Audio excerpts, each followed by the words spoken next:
فریب والا نہ ہو، ٹھگی والا نہ ہو، کتے بلی والا نہ ہو، اللہ والا ہو،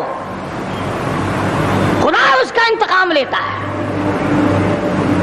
کلکتے میں مولانا ابوالکلام آزاد رحمہ اللہ کی بیگم بیمار ہے، مولانا ابوالکلام آزاد رانچی جیل میں ہے۔ بیگم آزاد نے خط لکھا، اطلاع دی میں بڑی شدید بیمار ہوں، ایسا معلوم ہوتا ہے میرا آخری وقت ہے، مجھے آ کر کے مل جاؤ، بڑی جلدی ہے، میری بڑی تمنا ہے، بڑی آرزو ہے۔ مولانا نے جواب دے دیا، اگر تیرا آخری وقت قریب ہے کلمہ پڑھتی چلی جا، استغفار کرتی چلی جا، قرآن کریم کی تلاوت کرتی کرتی رخصت ہو جا، اللہ اللہ کرتی رخصت ہو جا، میں تجھ سے ملنے کے لیے انگریز ظالم کے سامنے ضمانت کی بھیک مانگنے کو تیار نہیں۔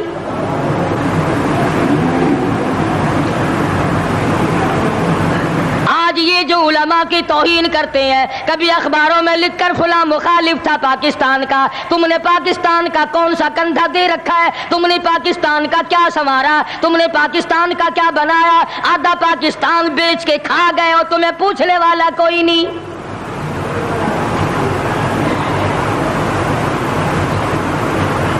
مولانا ابوالکلام آزاد رحمہ اللہ نے جواب دے دیا، وہ ایسے خوددار لوگ تھے، وہ ایسے اللہ والے لوگ تھے کہ انہوں نے ظالم کے سامنے ضمانت کی بھیک مانگنے سے انکار کر دیا۔ اور یہ صرف ایک یہ نہیں، اس قسم کے ہزاروں تھے۔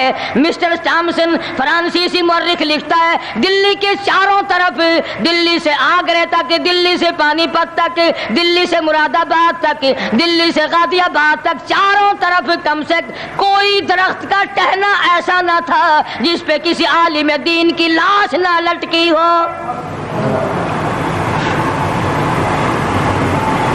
اور چوری کھانے والوں تمہیں کیا پتا ہے، پاکستان کو بھون بھون کر کھانے والوں تمہیں کیا پتا ہے، پاکستان کی قوم کا چمڑا اڈھیڑنے والوں تمہیں کیا معلوم ہے، پاکستان کی آبرو برباد کرنے والوں تمہیں کیا معلوم ہے، پاکستان کی عزت کو تباہ کرنے والوں تمہیں کیا معلوم ہے کہ علماء کرام کا کیا کردار ہے۔ 400 عربی مدرسے تھے دلی کے چاروں طرف، ایک بھی طالب علم باقی نہ رہا، نہ ناظم کو رہا، نہ محتمم رہا، تمام کے تمام پڑھنے والے، پڑھانے والے، اساتذہ بھی، طالب علم بھی، تمام کے تمام انگریز ظالم سے ٹکرا کر شہید ہو گئے۔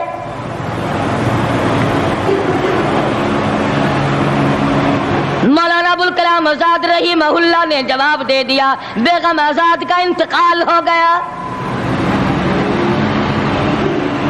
بیگم آزاد کا انتقال ہو گیا۔ مولانا آزاد کی بیوی کا جنازہ کلکتے کی بازاروں سے نکل رہا ہے۔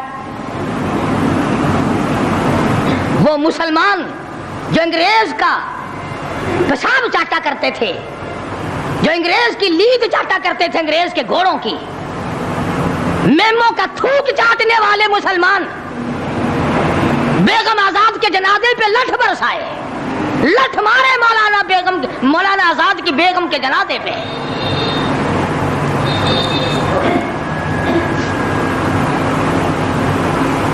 بجائے ایک اللہ والی کے جنازے میں شرکت کرتے۔ آج بھی یہ اخباروں والے کبھی کہتے ہیں ہندوستان میں مسلمانوں کے ساتھ یوں ہو رہا ہے، دیوبند میں یوں ہو، تم اپنی تو بات کرو، تمہارے یہاں کیا ہو رہا ہے؟ کون سی رات ہے جس میں ڈاکہ نہیں، کون سا دن ہے جس میں ایکسیڈنٹ نہیں، کون سی گھڑی ہے جس میں کسی مسلمان کے کلیجے کو تم چیر کر نہیں کھاتے؟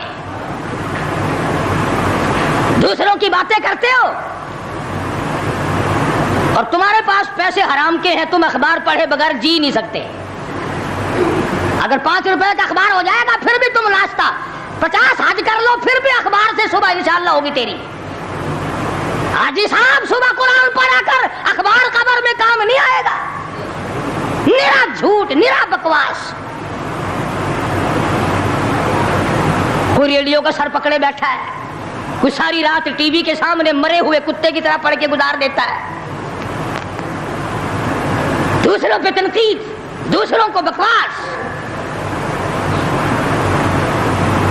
مولانا ابوالکلام آزاد رحمہ اللہ کی بیگم کا جنازہ گزر رہا ہے، لوگوں نے لٹھ مارے، مسلمانوں نے مارے، کلمہ گو نے مارے، مسلمانوں کی آل اولاد نے لٹھ چلایا۔ سید عطا اللہ شاہ صاحب بخاری رحمت اللہ علیہ کو پتہ چلا، تیسرے چوتھے دن تشریف لے گئے، بن بلائے گئے، وہاں جا کر کے لوگوں کو للکارا، فرمایا لوگوں تم نے اس عفیفہ کے جنازے پہ لٹھ چلایا، تم نے اس سیدہ کے جنازے پہ لٹھ چلایا جس کو بے نقاب تو کیا تم نے کبھی با نقاب بھی نہیں دیکھا۔ لیڈر کی بیوی تھی، عالم کی بیوی تھی، بہت بڑے سیاستدان کی بیوی تھی، کلکتے کے لوگوں نے مولانا ابوالکلام آزاد کی بیوی کو کبھی بغیر پردے تو کیا پردے میں بھی نہیں دیکھا۔ آج تو جب تک ساتھ لے کر بازار میں سے گزر نہ جاؤ اس وقت تک لیڈری نہیں چمکتی، کم سے کم پتہ تو چلنا چاہیے نا اس کے گھر میں مال کیسا ہے۔ اور اب تو بلکہ جب نکاح ہوتا ہے تو اسی وقت دلہے دلہن کا اخبار میں فوٹو آتا ہے کہ دلہا کس بھاؤ کا دلہن کس بھاؤ کی ہے۔ شرم نہیں آتی مسلمان کہلاتے ہوئے۔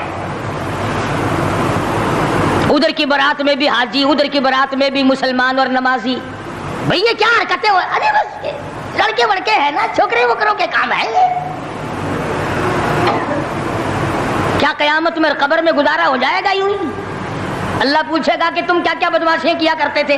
جی ہم تو بڑے نیک آدمی تھے، ہمارے لڑکے بڑے حرامی تھے، وہ یوں کیا کرتے تھے۔ کیسے کام چلنے لگا؟ سید عطا اللہ شاہ صاحب بخاری رحمت اللہ علیہ نے للکار کے کہا تم نے اس عفیفہ کی بے عزتی کی، توہین کی، سیدہ کی توہین کی جس نے کبھی تم نے کبھی اس کو بے نقاب تو کیا با نقاب بھی نہیں دیکھا، برقعے کے ساتھ بھی نہیں دیکھا۔ فرمانے لگے میری نگاہ، میری نظر، میری آنکھ دیکھ رہی ہے کہ تمہاری لاشوں کو کلکتے کے بازاروں میں کتے گھسیٹ رہے۔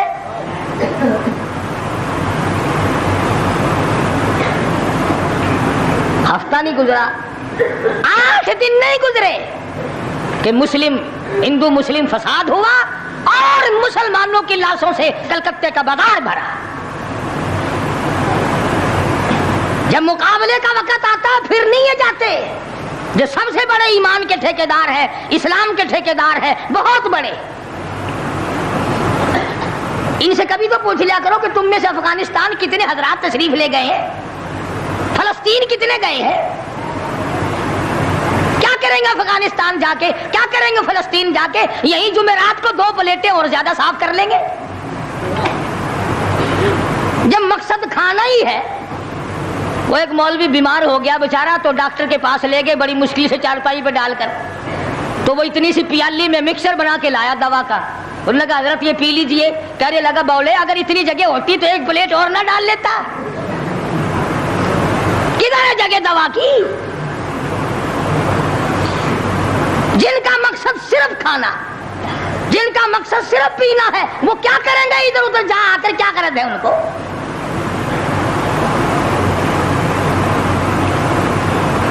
شیخ العربی والا جم حضرت مولانا سید حسین احمد صاحب مدنی رحمت اللہ علیہ جیل میں ہے، انگریز کی مخالفت کرتے ہوئے، دشمنی کرتے ہوئے جیل میں ہے۔ آپ کو اطلاع دی گئی مولانا تمہاری والدہ انتقال کر کے جنازے پہ آ جاؤ، اماں کا آ کر منہ دیکھ لو، کندھا دے دو، ساری عمر کے لیے تمہاری والدہ کا چہرہ چھپ جائے گا۔ مولانا نے جواب دیا ایک والدہ کا، ایک بھاوج اور بھابھی کا، بھتیجی اور بہنیں مولانا مدنی کے جیل میں رہتے رہتے 6 جنازے گھر سے نکلے،